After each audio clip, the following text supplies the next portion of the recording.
Missing someone. Love with all your heart. Missing someone. Love with heart.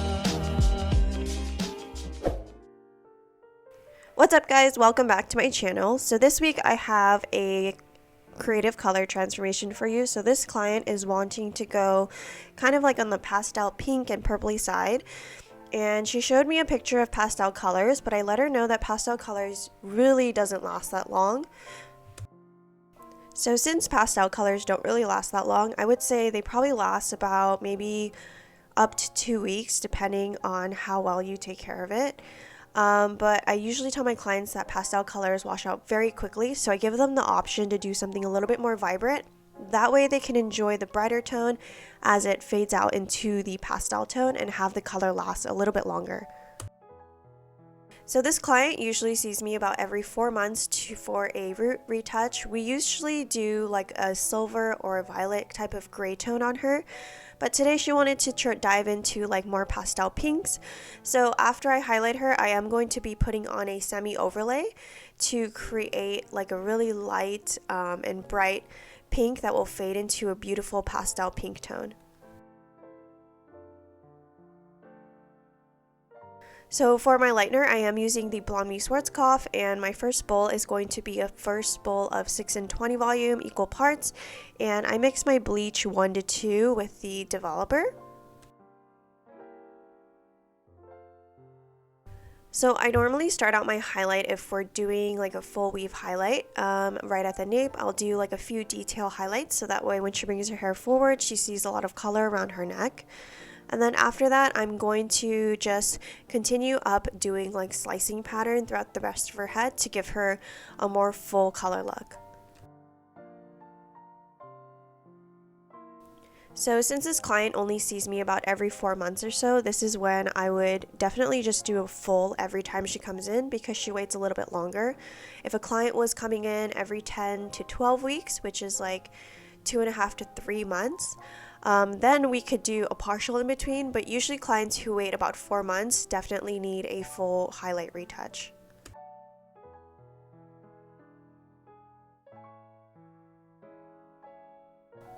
Another thing that I would consider whenever doing a retouch is considering how dimensional her top is. So it's been a while since we've done like a slicing pattern on her because you can see a lot of dimension in her hair. So today I'm doing the slicing pattern to get her mids and ends a little bit more solid. But next time if she wants to blend the root a little bit more, make it a little bit softer as it grows out, meaning have it more dimensional and have more of her natural peeking through, then we can definitely start to do the more medium-sized weaves like I did previous appointments for her. But since she has a lot of dimension already and it's really grown out, I opted to do the more slicing pattern to create a more solid and full color look.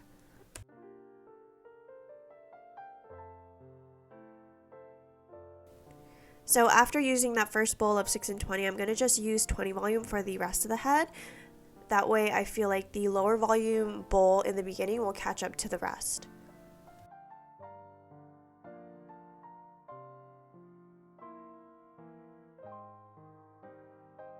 And pretty much for the rest of the highlight, I'm just going to be slicing. The only time where I start to reeve or I don't generally love to do slices is around the hairline, depending on what look they're going for.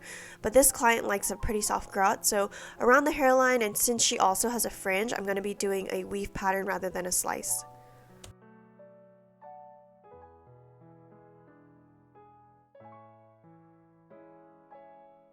And for the slicing, what I'm intentionally doing is trying to pick out wherever the dimension has the longest root. So you can see in this section, the root of wherever I am highlighting and painting, it's pretty long even though she came in 4 months ago. So I'm generally trying to actively look for the root that is the longest so that we can retouch those and keep her mids and ends nice and solid.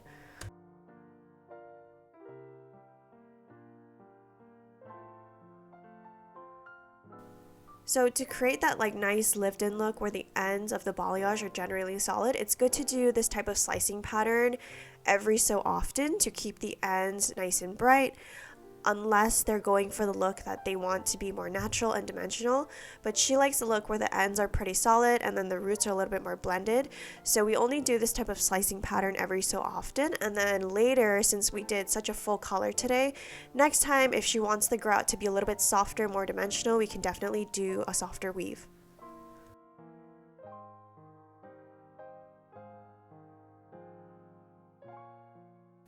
And next time, if she does want the roots a little bit more dimensional and we do the softer weave, I always keep the same sectioning pattern. So I always highlight the nape of the neck around the hairline first, and then I always take a center parting up to the front money piece so that my sectioning is consistent and I can pick up exactly where I left off.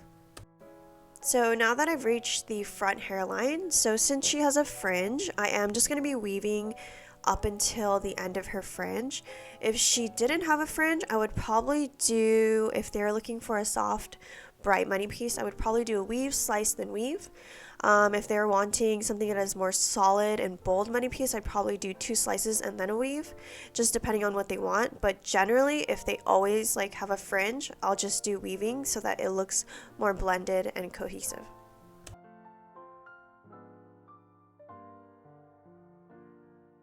And then from here on out, I'll just connect the front detailed pieces to that back mohawk that we did in the initial slicing pattern.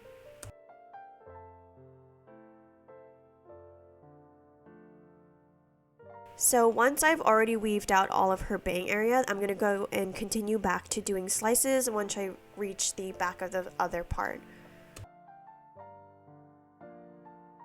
So for the front, I'm going to connect the front money piece with the sides, and I'm going to just do about 2 weaves back to back.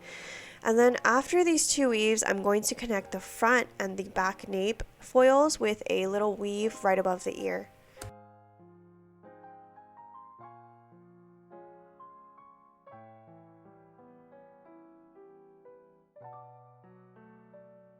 And then after I do that weave right above the ear, I'm going to just continue my slicing pattern and then actively try to pick out the pieces that have the longest root.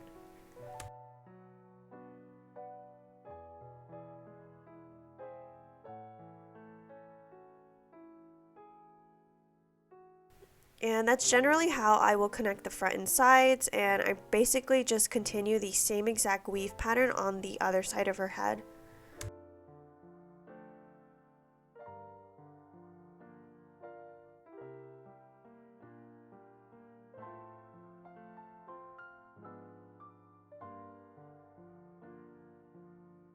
So for her foils, I let her process to about a level 9 and 10. That way, when we put on the brighter, vibrant tone, it will fade out nice and pastel.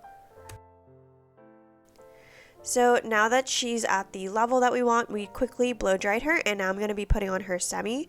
So for her root, I did a mixture of velvet, jam, and cupid, and then for the ends, I did more of a mixture of cupid and jam.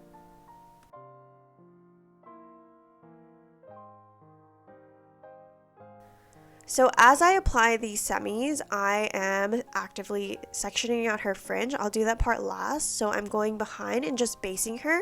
And then once I do the full base, I'm going to go in and do the lighter color, which is the pink.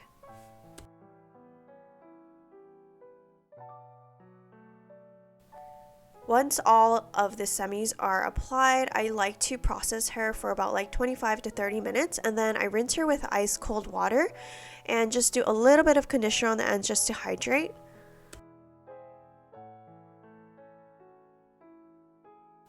Alrighty guys, so here is the finished look. This is a beautiful pinky purple, and when this fades out, it's going to fade out into the perfect pastel pinky purple that she had showed me originally. That way this color will last her a lot longer. I would assume that this tone might last her about a month to a month and a half before it fully fades out.